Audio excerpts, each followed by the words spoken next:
Wa fi jami'iha tawassutul khobar ajiz wa kullun sabqahu damahazor.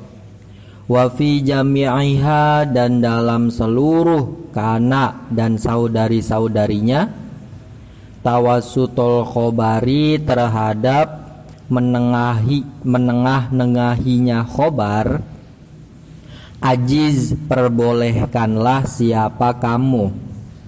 Wa kullun bermula semua ulama nahwu itu hazoro melarang atau mencegah siapa kullun sabekohu terhadap mendahuluinya khobar, dama terhadap dama. Kazaka itu sebagaimana tercegah sabeku khobarin bermula mendahuluinya khobar, ma terhadap ma an-nafiyata yang menafikan apa ma. Faji maka datangkanlah siapa kamu biha terhadap ma an-nafiyah, matluwatan halnya yang diiring-iringi, la taliyatan bukan halnya yang mengiringi. Waman usabgi khobarin bermula pencegahan mendahuluinya khobar, laisa terhadap laisa itu ustufi dipilih apa man usabgi khobarin. Dalam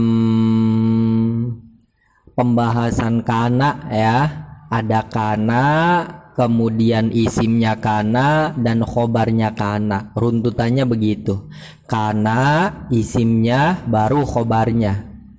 Nah, dalam nazom wafi jami'iha tawassutul khobar ajiz, antara kana dengan isimnya ini nanti ditengah-tengahi oleh khobarnya, artinya posisinya berubah.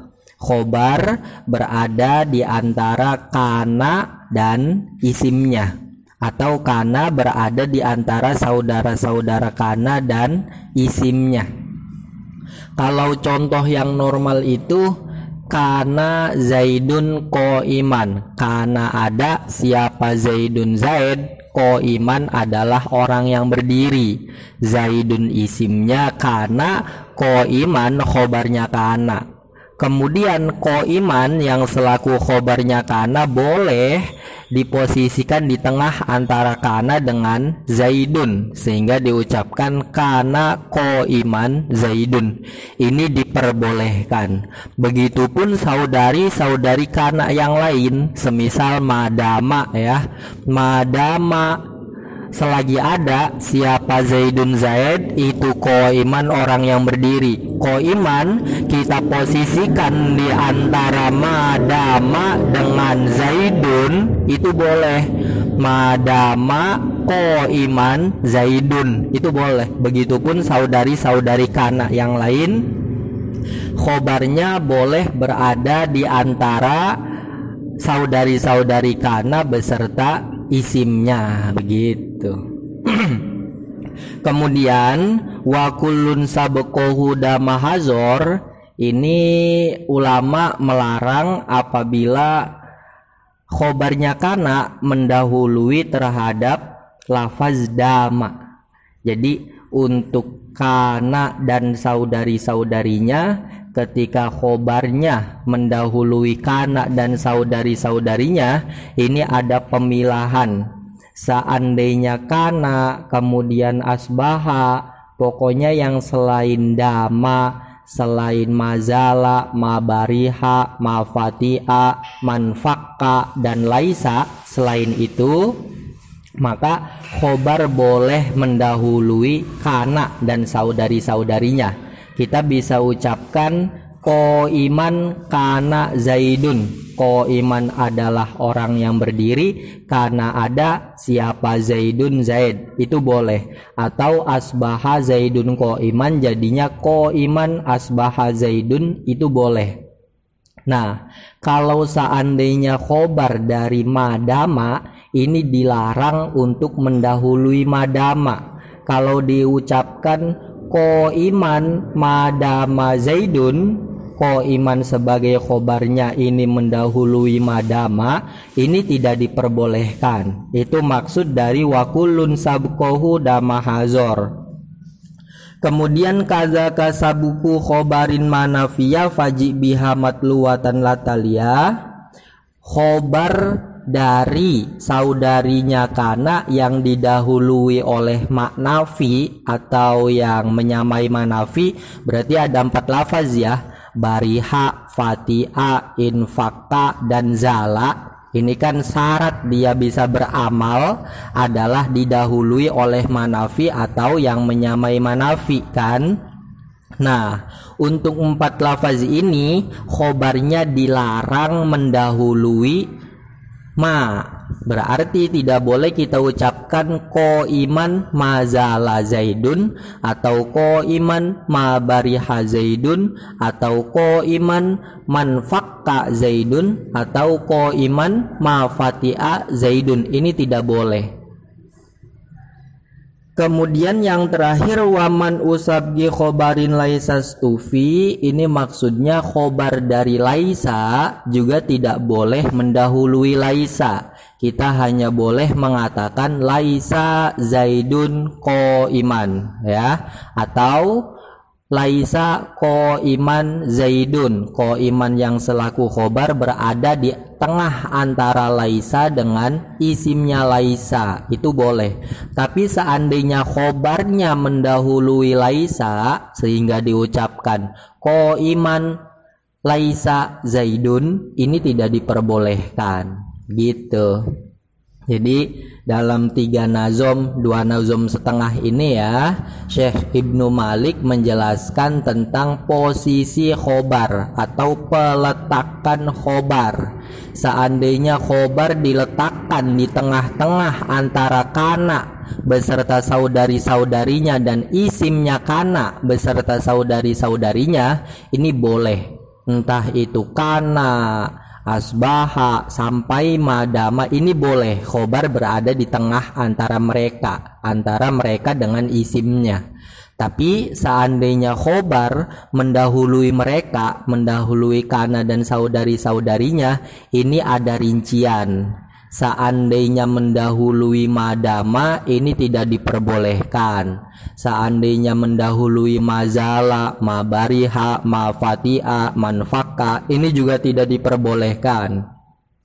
Seandainya mendahului laisa, ini juga tidak diperbolehkan. Selain 6 lafaz ini, selain madama, mabariha, mafati'a, manfaka, dan mazala dan laisa, ini boleh khobar mendahului kana dan saudari-saudarinya gitu.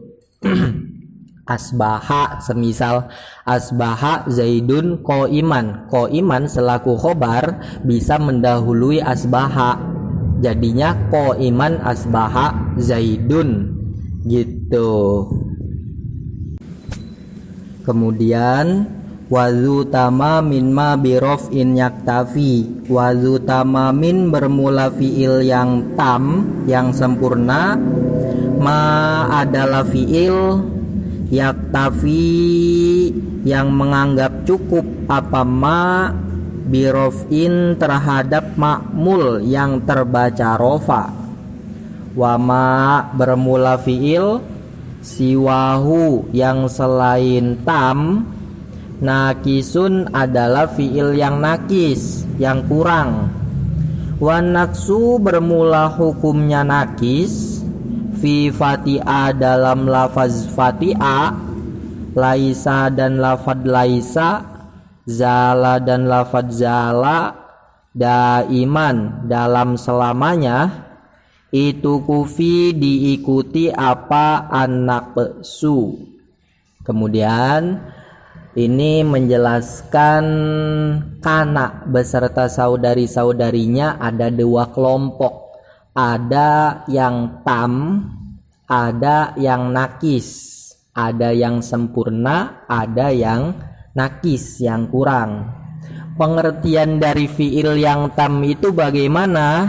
yakni wazu tamamin ma birofin yaktafi, dia cukup dengan ma'mul yang terbaca rofa. Ingat bahwa kana itu pengamalannya secara asli ya, dia adalah merofakan isimnya dan menasobkan khobarnya, sehingga isimnya kana itu namanya adalah ma'mul yang terbaca rofa, dan khobarnya kana namanya adalah ma'mulnya kana yang terbaca nasob. Nah, fiil yang tam adalah fiil yang cukup disertakan dengan ma'mul yang terbaca rofa. Dia cukup beserta dengan isimnya saja, tanpa muluk-muluk membutuhkan terhadap ma'mul yang terbaca nasob, tanpa membutuhkan khobarnya gitu. Nah, untuk fiil yang nakis dia butuh terhadap ma'mul yang terbaca rofa, berarti butuh terhadap isimnya, dan dia juga memerlukan terhadap ma'mul yang terbaca nasob, berarti dia butuh terhadap khobarnya juga. Begitu. Untuk contohnya seperti yang ada di bawah itu. Pertama contoh yang tam dulu ya. Wa in kana dzu usratin fanadhiratun ila maisarah. Jika ada orang yang kesulitan, maka ya ditunggu sampai dia mudah. Artinya kalau ada orang yang hutang kepada kita, ternyata dia belum punya duit untuk membayar, ya udah ditunggu sampai dia punya, begitu. Nah, ini adalah lafaz kana, dia hanya merofakan atau dia hanya beramal terhadap ma'mulnya yang terbaca rofa, yakni lafaz zu usrotin. Zu usrotin ini i'rabnya rofa, tanda rofanya zu adalah wawu sebab dia asmaul khamsah atau asmaul sittah ya. Dan kana di sini dalam contoh wa in kana dzu usratin fanadhiratun ila maisarah tidak membutuhkan terhadap ma'mul yang terbaca nasob, dia tidak memiliki khobar gitu.